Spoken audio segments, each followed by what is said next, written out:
प्रणाम मित्रों। श्री पराम्बावन देवी पीठ की तरफ से मैं आपका हार्दिक अभिनंदन करता हूँ। पूज्य गुरुदेव तंत्राचार्य श्री शशि मोहन बहल जी के फेसबुक पोस्ट से आप लोगों को ये जानकारी तो मिल ही रही होगी कि शरद पूर्णिमा का जो शिविर है वो रायपुर छत्तीसगढ़ में होने जा रहा है। श्री पराम्बावन देवी साधना पीठ में ही होने जा रहा है। प्राकृतिक वातावरण में यह शिविर होगा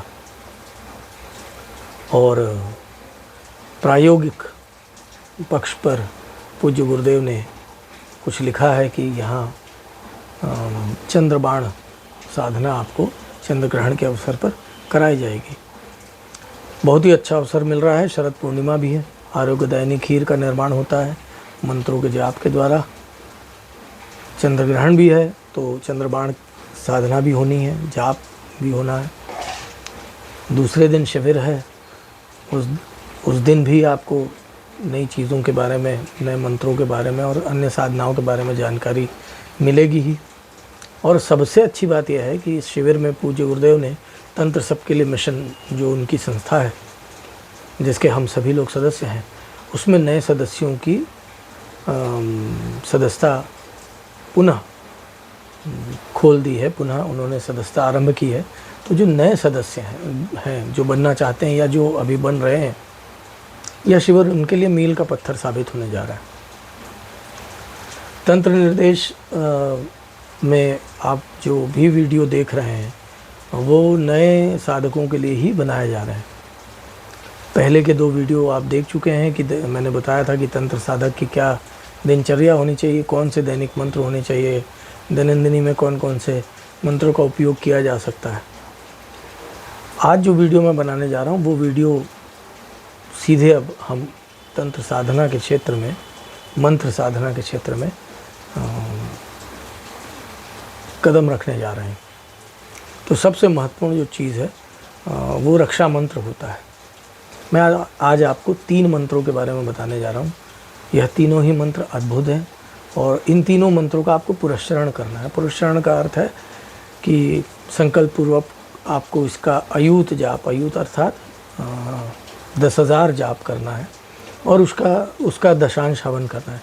तो 1,000 आहुतियाँ तो संभव हो नहीं पाती हैं, तो हम 10,000 के दशांश अर्थात 1,000 मंत्रों का और जाप कर लेते हैं।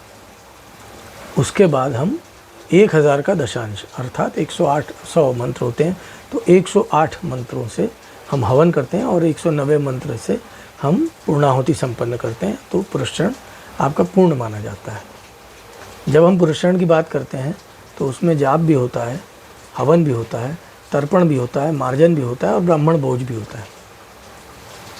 परंतु कलयुग में अगर आप सिर्फ यह 2 क्रियाएं कर लेते हैं, जाप और हवन, तो भी आपका मंत्र आपके अनुकूल हो जाता है। या मैं ये पुनः ये कहूँ कि आप अपने मंत्र के अनुकूल हो जाते हैं और मंत्र आपकी मित्रता को स्वीकार करता है और एक मित्र की भांति आपके समक्ष रहता है, आपके कार्य करता है, मंत्र का जो देवता होता है। तो जो पिछले वीडियोस थे उसमें मैंने कुछ मंत्रों का ज़रूर जिक्र किया है और कुछ मंत्र बताए भी हैं आपको, आसन बंधन और दिग्बंधन के मंत्र। परंतु आज जो मैं रक्षा मंत्र आपको बताने जा रहा हूँ वो जो 9 महामंत्र जिनका मैंने उल्लेख किया था उसमें से एक है। बहुत छोटा सा मंत्र है, बहुत सरल सा मंत्र है, लेकिन बहुत तीक्ष्ण मंत्र है। इतना तीक्ष्ण है कि जो मेरे वरिष्ठ साधक गण श्मशान साधना अथवा शव साधना के बारे में जानते हैं तो वो जानते हैं कि इस मंत्र का उपयोग उस समय रक्षार्थ किया जाता है। तो पहला मंत्र मैं आपको बता रहा हूँ। पुरस्चरण की विधि, संकल्प की विधि तंत्र निर्देश के पेज में पहले भी दी जा चुकी है। आप वहाँ से इसे देखकर संपन्न कर सकते हैं। भगवती दुर्गा का मंत्र है और रक्षा मंत्र है। आप किसी भी प्रकार की साधना में इस मंत्र का उपयोग कर सकते हैं अपनी रक्षा हेतु। रक्षा के विधान अलग अलग हो सकते हैं। आप दिग्बंधन के तौर पे इसका उपयोग कर सकते हैं, शरीर रक्षा के तौर पे कर सकते हैं, मूलतः ही आत्मरक्षा का मंत्र है। जो साधना काल में नकारात्मक शक्तियाँ, नकारात्मक ऊर्जाएं, नकारात्मक तरंगे साधक को भ्रमित करती हैं, दिग्भ्रमित करती हैं, विचलित करती हैं, मन को चंचल करती हैं, उन सभी चीज़ों के लिए रक्षा मंत्र का उपयोग किया जाता है।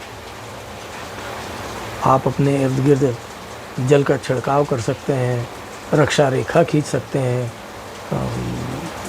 एक आसन में जब बैठते हैं आप तो त्रिकोण बना सकते हैं या गोला बना सकते हैं अपने इर्द गिर्द। अनेक प्रकार के विधान हैं। मंत्र महत्वपूर्ण होता है, तो आपको इस मंत्र का पुरस्चरण करना है। खासकर उन नए साधकों से कह रहा हूँ जो शरद पूर्णिमा के तांत्रोक्त शिविर में भाग लेने जा रहे हैं। कम से कम आप करिए, ताकि जब आप शिविर तक आएँ, शिविर में पहुँचें, तो आपको ये 3 मंत्र जो मैं अभी देने जा रहा हूँ ये सिद्ध हों, ये आपके अनुकूल हों। तो पहला मंत्र है रक्षा मंत्र। बहुत ही सरल मंत्र है। ओम दुर्गे दुर्गे रक्षणी स्वाहा। छोटा सा मंत्र है। ओम दुर्गे दुर्गे रक्षणी स्वाहा। आपको संकल्प करना है। आप कितने दिन में करते हैं ये आपके ऊपर है। आप चाहें तो 11,000 का जो जाप है वो 3 दिन में कर सकते हैं। आप चाहें तो 5 दिन में कर सकते हैं। आप चाहें तो किसी भी शुक्ल पक्ष की अष्टमी से लेकर पूर्णिमा के बीच में कर सकते हैं। आप चाहें तो कृष्ण पक्ष की अष्टमी से लेकर पूर्णिमा अमावस्या के बीच में कर सकते हैं। यह आप पर निर्भर करता है। तो यह पहला मंत्र है जो मैंने आपको बताया, ये रक्षा मंत्र है। दूसरी चीज़ मैं आपको बताने जा रहा हूँ, दूसरा मंत्र मैं आपको बताने जा रहा हूँ, जो कभी भी आप कोई प्रयोग करते हैं या कोई साधना में बैठते हैं तो आप अक्सर देखे होंगे, आपने पढ़ा होगा, दूसरे साधकों से सुना होगा कि असफलता हाथ लगती है। हम प्रयोग करने जाते हैं तो प्रयोग सफल नहीं होता है। जब हम अनुष्ठान करने जाते हैं तो व्यक्ति का हवन के द्वारा अगर कोई कार्य करना है तो वो कार्य नहीं होता है। इसके पीछे क्या कारण है? तो एक मंत्र विशेष होता है। वो मंत्र का अर्थ ही होता है, इस तरीके का अर्थ ही है कि जब आप किसी काम प्रयोग हेतु कोई साधना करने जा रहे हैं तो इस मंत्र का पहले पुरस्चरण करके इसके अनुकूल हमें बनना होता है। बाद में इस मंत्र की जो देवी है वो आपका जो भी मंत्र साधना होती है या मंत्र का प्रयोग होता है अथवा साधारण कोई प्रयोग होता है, कोई उपाय होता है, उसके पहले भी आप अगर 11 बार इस मंत्र का जाप कर लेते हैं तो उस उपाय को बल मिलता है, उस प्रयोग को बल मिलता है और सफलता की संभावना बढ़ जाती है। तो साधारण सा मंत्र है, सरल सा मंत्र है, इसका भी आप जाप करें, इसका पुरस्चरण कर लें। ओम नमो सर्वार्थ साधिनी स्वाहा। मंत्र पुनः दोहरा रहा हूँ, ओम नमो सर्वार्थ साधिनी स्वाहा। इसका पुरस्चरण कर लें, इसको अपने अनुकूल करें। और जब भी किसी मंत्र साधना हेतु, मंत्र के प्रयोग हेतु, उपाय हेतु आप बैठें या किसी व्यक्ति के लिए आप कोई उपाय करें तो इस मंत्र का जाप अवश्य कर लें। अगर आप हवन के माध्यम से कर रहे हैं तो गुरु की आहुति और अन्य गणेश की आहुति और अन्य देवताओं की आहुति के बाद एक बार इस मंत्र की 11 आहुति अवश्य संपन्न करें। उसके बाद आप जो काम प्रयोग के लिए मंत्र उपयोग कर रहे हैं उसकी आहुति दें। तो ये हुआ दूसरा मंत्र। अब हम बात करते हैं तीसरे मंत्र की और सबसे महत्वपूर्ण मंत्र की। तंत्र के क्षेत्र में जब भी आप प्रवेश करते हैं तो हमेशा याद रखिए कि तंत्र के क्षेत्र में 2 देवता ऐसे हैं जिन्हें तंत्र का जनक माना गया है। यही प्रवर्तक भी हैं तंत्र के, देवादिदेव महादेव जिन्होंने आगम दिया, भगवती ने और महादेव ने, और एक भगवान दत्तात्रेय, इन्होंने आगम को बढ़ाया। दत्तात्रेय तंत्र अपने आप में बहुत ही अद्भुत ग्रंथ है। तो किसी भी प्रकार का आप तंत्र का कोई प्रयोग करने जा रहे हैं, साधना करने जा रहे हैं, कोई आप चमत्कार या दिखाने का प्रयास कर रहे हैं, या आप चाहते हैं कि कोई कौतुक उत्पन्न कर पाएँ आप तंत्र के क्षेत्र में, क्योंकि तंत्र की एक विधा यह भी है, मूलतः यह विधा कोई जनहित की नहीं होती है, परंतु लोगों का तंत्र पे विश्वास हो इस हेतु इसका उपयोग किया जाता है। जब मैं भगवान दत्तात्रेय की बात करता हूँ तो आपको एक जानकारी और दे देता हूँ। क्योंकि मेरी दीक्षा अघोर पथ में एक गृहस्थ की दीक्षा, गृहस्थ के रूप में दीक्षा हुई है। मेरे गुरुदेव कीनारामी परंपरा के परम पूज्य अघोरेश्वर भगवान राम के अंतिम साधु थे। पिछले वर्ष ही उनका शरीर पूरा हुआ है। उन्हें छत्तीसगढ़ में महुआ टोली वाले ओघड़ बाबा के नाम से जाना जाता था।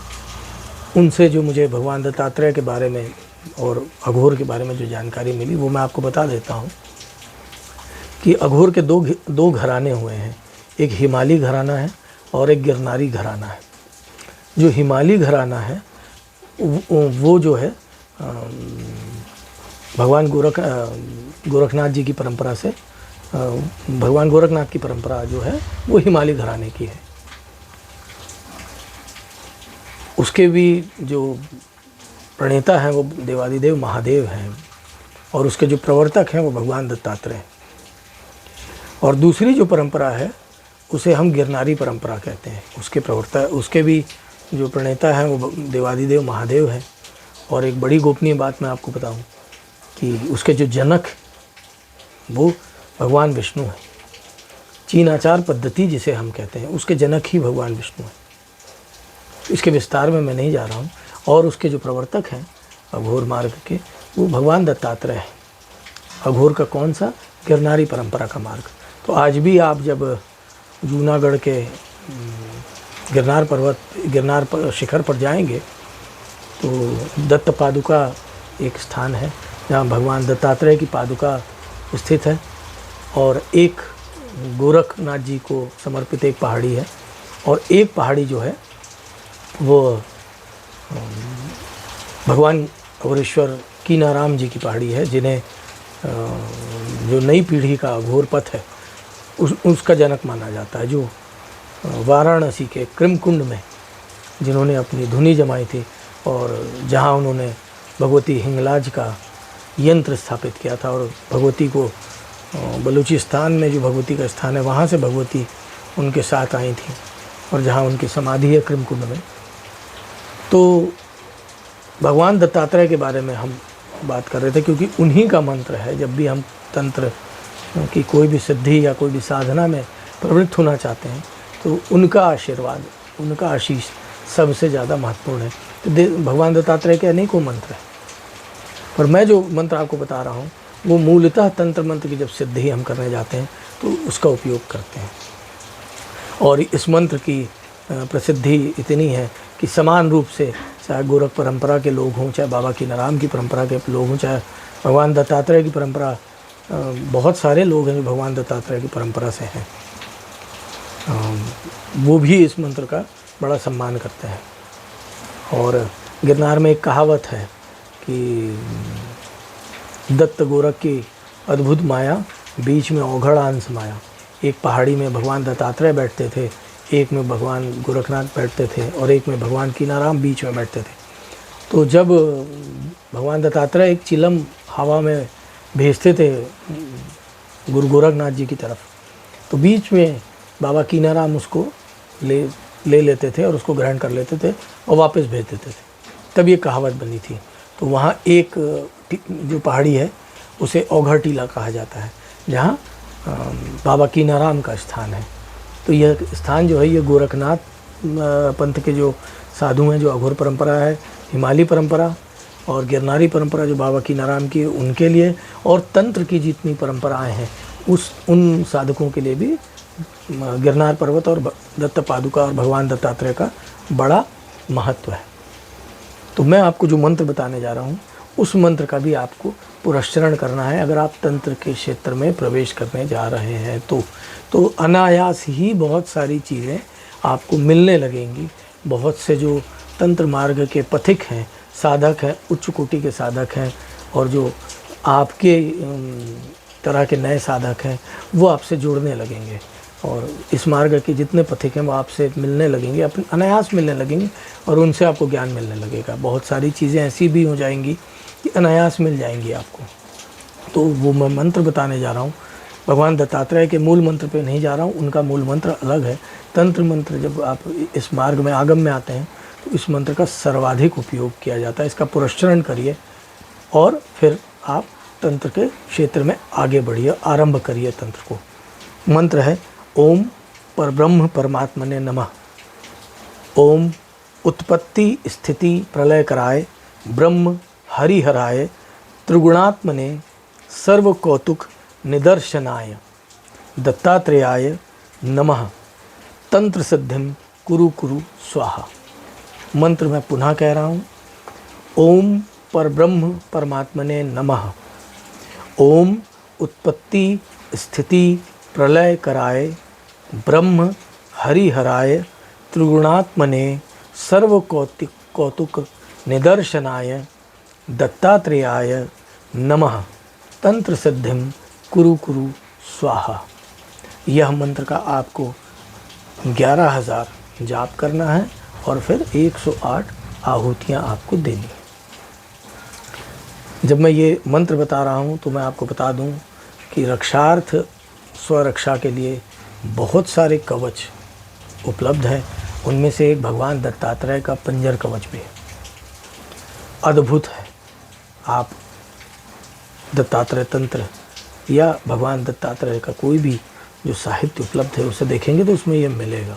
तो आज मैंने आपको 3 मंत्र बताए हैं। अब आप साधना मार्ग में प्रवेश करने जा रहे हैं तो आपको इन तीनों मंत्रों का पुरस्चरण करना आवश्यक है। आप करके देखें और उसके बाद आप, उपाय तो मैं दे ही रहा हूँ, प्रयोग तो मैं दे ही रहा हूँ।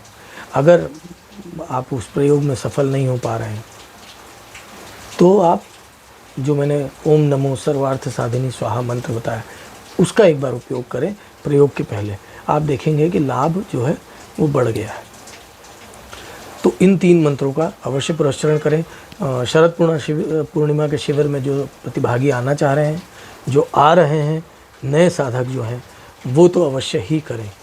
इसके असंख्य लाभ हैं। हम लोग आज भी जब कोई प्रयोग करने जाते हैं तो इनका उपयोग करते हैं। भगवान दत्तात्रेय का जो मंत्र है, इसका उपयोग हम तब करते हैं जब हमें कोई तंत्र की विशेष साधना करनी होती है और इच्छा होती है कि हमें भी कुछ, लोगों में एक भ्रम है, प्रत्यक्षीकरण होता है कि प्रत्यक्षीकरण क्या चीज़ है। आपको करना है तो आप इसी मंत्र का जाप करिए, कौतुक पहले आप ही को दिखेगा। आपका मन बहुत सारी चीज़ें प्रक्षेपित करेगा, मन सामने दिखा देगा आपको। जो आपके मन में चल रहा है वही सामने दिखने लगेगा आपको। ये संभव है, वास्तविक तौर पे वो नहीं होगा। तो जब इस मंत्र का हम जाप करते हैं तो बहुत सारे कौतुक हमें भी नज़र आते हैं। तो रक्षा मंत्र का भी उपयोग हम करते हैं। मन बलवान रहे, आप प्रयास करिए कि तंत्र का जो क्षेत्र है उसके लिए मन का बलवान होना बहुत आवश्यक है। कि बहुत सारी चीज़ें मन आपको दिखाता है और उन चीज़ों का कोई भौतिक अस्तित्व नहीं होता है, पर आपके सामने ऐसे प्रकट हो जाएंगी कि आपको लगेगा अरे ये क्या है। प्रत्यक्षीकरण के बारे में जो लोग बात करते हैं तो मैं उन्हें बता दूं कि कोई देवी या देवता आपके सामने आके प्रकट नहीं होगा। खासकर उन स्वरूपों में जिन स्वरूपों में आप पेंटिंग में देखते हैं, उन्हें जब भी आना होगा वो साधारणतः आपको उसकी जी साधारण मनुष्य के तौर पर मिल जाएंगे। हवन जब हम करते हैं तो अग्नि की जिह्वाओं में देखते हैं तो उसमें आपको जो दिखना है वो दिख जाएगा। जब हम साक्षी दीपक रखते हैं तो उस पर ध्यान करते हैं। तो ये जो अभी चल रहा है कि सिद्धियों का ट्रांसफ़र, प्रत्यक्षीकरण का ट्रांसफ़र, ये कोई पेटीएम या बैंक खाता नहीं है कि एक को दूसरे के द्वारा ऑनलाइन ट्रांसफ़र हो जाए। तंत्र का क्षेत्र बिल्कुल ऐसा है कि आप भोजन करेंगे तभी आपकी भूख मिटेगी, किसी और के बोलने से नहीं होगा। एक मित्र ने ये कहा है मुझे कि आप गणेश जी की आराधना के बारे में, साधना, तंत्रोक्त साधना के बारे में कोई वीडियो बना के अवश्य डालिए। तो अगला जो मैं वीडियो बनाने जा रहा हूँ, अब जो भी वीडियो मैं डालूँगा, जिनकी मुझे अनुमति है वैसे वीडियो साधना के मैं आपको देता रहूँगा और ये सार्वजनिक दे रहा हूँ। और बार बार मैं आपसे कह रहा हूँ कि बोल कर, इसलिए मैं मंत्रों का उच्चारण जो मैं करता हूँ वो इसलिए करता हूँ कि यही नियम है कि मंत्र बोल कर दिए जाते हैं। क्योंकि एक आपको रहस्य बताता हूँ। जब आप किसी व्यक्ति के द्वारा दिए गए मंत्र का जाप करते हैं, पुरस्चरण करते हैं, तो उसका एक अंश उस व्यक्ति को भी प्राप्त होता है। ये आपको कोई नहीं बताएगा। गुरु जब हमें मंत्र देते हैं, गुरु मंत्र जिसे कहते हैं, तो हम जितना जाप करते हैं, गुरु को हम समर्पित करते हैं, तो गुरु को बल प्राप्त होता है और गुरु उसके द्वारा आप ही का कल्याण करते हैं, उसे 10 गुना करके आपको लौटा देते हैं।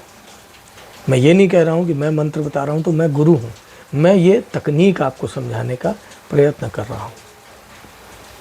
इसे आप जानिए, इसलिए जानिए क्योंकि आपको जागरूक होना बहुत आवश्यक है।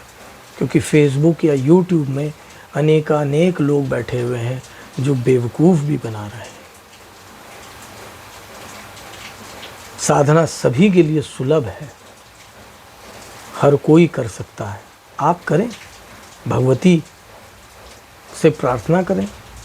हमेशा याद रखें, जैसे ही आप भगवती से प्रार्थना करते हैं, देवादिदेव महादेव से जब प्रार्थना करते हैं और उन्हें कहते हैं कि आप हमारा मार्गदर्शन करें और साधना आरंभ करते हैं, तो पहली चीज़ जो होती है वो यह होती है कि बटुक भैरव और हनुमान जी महाराज, ये 2 लोग भगवती के आदेश से आपकी रक्षार्थ वैसे ही नियुक्त हो जाते हैं, आपकी रक्षा के लिए ये मौजूद रहते हैं। फिर भी हम रक्षा मंत्रों का उल्लेख करते हैं, क्योंकि जब आप काम में प्रयोग के लिए कोई साधना करने जाते हैं, तब अक्षरों की त्रुटि, मंत्रों में कोई त्रुटि ना हो, रक्षा विधान, क्योंकि काम में प्रयोग जब भी आप करने जाएंगे तो बहुत सारे विघ्न आएंगे। विघ्न का मतलब ये नहीं कि भूत प्रेत आ जाएगा और आपको, हो सकता है आप साधना कर रहे हैं, आपका द्वार किसी ने खटखटा दिया, लगातार आपके मोबाइल पे फ़ोन आ रहा है, अगर आपने मोबाइल रख लिया बाजू में, क्योंकि आजकल मोबाइल का युग है, बार बार द्वार खटखटा रहा है, आपने द्वार खोला, पता लगा घर का ही कोई सदस्य है, अरे हम तो ऐसे ही, तो विघ्न इस तरीके के होते हैं। तो इन सब चीज़ों को जानते हुए आप साधना में प्रवृत्त हो। सदैव याद रखिए, जब भी साधना करें तो एकांत में साधना करें, अपना एक साधना कक्ष बना लें। और एक बड़े रहस्य की बात आपको इसी वीडियो में बता देता हूँ कि जब आप किसी देवी की साधना करते हैं तो प्रयास करिए कि आपके साधना कक्ष में स्त्री वर्ग का प्रवेश निषेध हो, कोई भी स्त्री, घर की भी स्त्री हो। और जब पुरुष वर्ग की साधना आप करते हैं तो पुरुष वर्ग का, किसी देवता की अगर साधना कर रहे हैं तो किसी भी पुरुष का प्रवेश किसी भी परिस्थिति में नहीं होना चाहिए। यह तंत्र का एक मूल नियमों में से एक नियम। ऐसे अनेकों नियम हैं जो मैं आपको समय समय पे बताता रहूँगा। सबसे बढ़िया, सबसे अच्छा नियम ये है जो मैं बार बार आपको जागरूक करता हूँ, भय में मत आइए। क्योंकि सीधा काम में प्रयोग के लिए कोई साधना तपस्या नहीं करने जाता है, भगवती के आशीर्वाद के लिए भी साधना संपन्न की जाती है। तो जब आप बिना किसी कामना के कोई तंत्र का प्रयोग, तंत्र की साधना, सप्तशती का पाठ कुछ भी करते हैं तो हमेशा ध्यान रखिएगा, आपका कोई अहित नहीं होगा। यह मैं शपथ पूर्वक कह सकता हूँ कि आप अगर भगवती की प्रीति के लिए कि हे भगवती, आपके चरण कमलों की छाया मुझ पे, मेरे परिवार पे बनी रहे, मैं इसलिए और आपकी प्रसन्नता के लिए यह साधना कर रहा हूँ या सप्तशती का पाठ कर रहा हूँ, तो उसमें चाहे अक्षरों की गलती हो जाए, मात्राओं की गलती हो जाए, कुछ हो जाए, आपका अहित नहीं होगा। दूसरी बात, सप्तशती का पाठ हो या किसी भी स्तोत्र का पाठ हो, आप हिंदी में कर लीजिए। अंग्रेज़ी जानने वाले लोग हैं वो भी करते हैं, अंग्रेज़ी का अनुवाद मिले अंग्रेज़ी में कर लीजिए। सारी भाषाएं भगवती की भाषा है। मराठी में सप्तशती उपलब्ध है, लोग मराठी में उसका पाठ करते हैं, संस्कृत में नहीं करते हैं। तो इसका मतलब क्या है? दक्षिण भारत में वहाँ की भाषाओं में उपलब्ध है। तो इन भ्रमों से बचिए, दिग्भ्रमित ना हो, साधना करिए। जो मैंने आज 3 मंत्र बताए हैं बहुत महत्वपूर्ण हैं।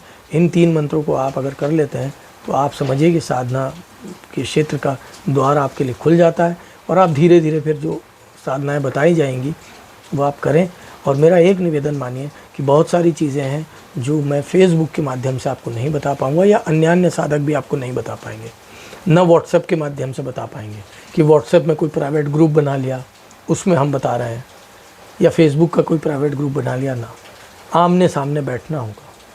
इसी के लिए साधना शिविर लगते हैं।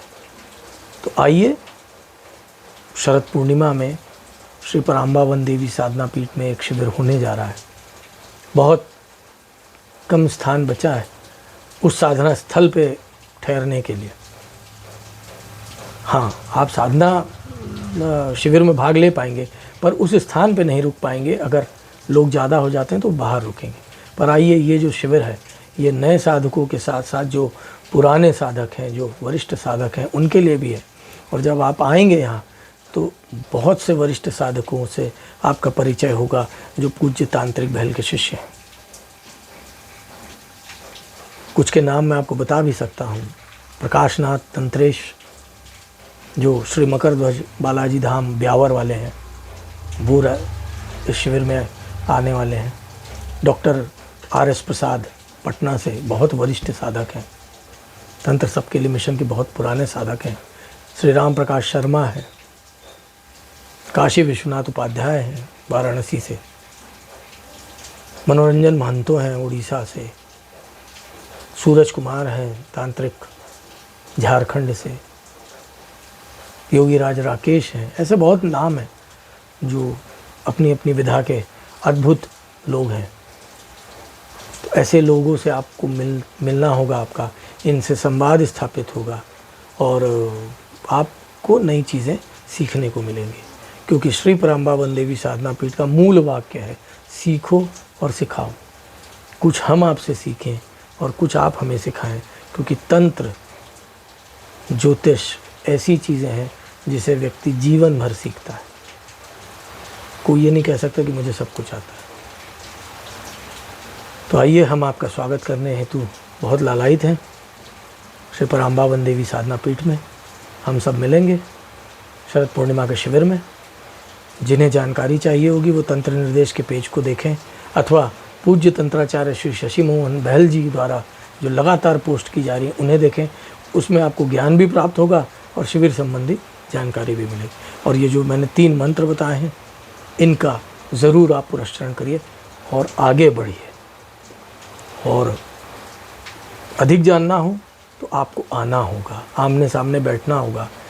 जिस व्यक्ति से आप सीखना चाहते हैं, आप पहले उसे जानिए, उससे मिलिए, उसके स्थान तक जाइए, देखें तो वाकई में कोई साधना स्थल है या नहीं है। एक व्यक्ति एक मोबाइल कैमरा लेके एक कमरे में बैठ गया है और आपको किताबों से पढ़कर बताते जा रहा है, आप नहीं पहचान पाएंगे उसे। फेसबुक पे तो बिल्कुल नहीं पहचान पाएंगे, यूट्यूब में नहीं पहचान पाएंगे। उसे परखना हो तो उसके साधना स्थल पे जाइए, आँख मूंदिए, ध्यान करिए, कुछ ना कुछ अनुभव आपको प्राप्त होगा। और मेरे गुरुद्वय, मेरे दीक्षा गुरु पूज्य महुआ टोली वाले औघड़ बाबा और मेरे तंत्र शिक्षा गुरु पूज्य तंत्राचार्य श्री शशि मोहन बहल जी के आशीर्वाद से श्री पराम्बावन देवी पीठ में इतना मुझे विश्वास है कि आप अगर परखने भी आते हैं तो आप निराश नहीं होंगे। तो आज के लिए बस इतना ही। कुछ और नया आपको जानना हो तो आप मुझे फ़ोन कर सकते हैं अथवा मुझे यहीं कमेंट कर दें। अगला जो मैं वीडियो बनाऊंगा उसमें प्रथम पूज्य गणेश, विघ्न विनाशन जिन्हें कहते हैं, और मैं ये कहता हूँ कि तंत्र के क्षेत्र में जब आप बहुत भीतर जाएंगे तो विघ्न के कारण भी वही होते हैं और विघ्न का विनाश के कारण भी वही होते हैं। चौर गणपति न्यास मैंने आपको पहले बताया है, आप उस वीडियो को ज़रूर देख लें कि उनके जो 50 गण देवता साथ में रहते हैं वो सर्वाधिक विघ्न उपस्थित करते हैं। तो अगली जब मैं वीडियो बनाऊंगा तो गणेश जी की जो तांत्रोक्त साधना है उस पर बनाऊंगा। उस पर श्वेतार गणपति का उल्लेख भी रहेगा, उसमें उच्छिष्ट गणपति का भी उल्लेख रहेगा, उसमें विभिन्न प्रकार की गणेश जी की जो मूर्तियां हैं बना के उनका प्रयोग करना है उनका उल्लेख रहेगा, उन मंत्रों का उल्लेख रहेगा जो जिसकी मुझे अनुमति है। बहुत गोपनीय चीज़ें मैं यहाँ नहीं बता पाऊँगा, उसके लिए तो आपको आना ही पड़ेगा। अगर मुझसे कोई त्रुटि होती है या इस वीडियो में हो सकता है आप वरिष्ठ साधकों को लगता है नहीं कुछ गलत हो रहा है, गलत है या इसमें कुछ कमी है, तो मुझे ज़रूर बताइएगा। मैं सहर्ष अपनी जो गलतियां हैं उसे स्वीकार करूंगा और मैं अपना ज्ञान बढ़ाना चाहूँगा। चाहे छोटा से छोटा साधक हो, चाहे वरिष्ठ साधक हो, दोनों से निवेदन है कि कुछ नया हमें भी सिखाइए। हम और आप एक दूसरे को सिखाएंगे तभी तंत्र की ये जो विधा है ये जीवित रहेगी और तंत्र की के प्रति जो भ्रांतियां हैं, जो अंधविश्वास फैला हुआ है, तंत्र के नाम पे ये जो जादू टूने का खेल चल रहा है, ये समाप्त होगा। यही मेरा आपसे निवेदन है। तो अब मुझे आज्ञा दें। प्रणाम।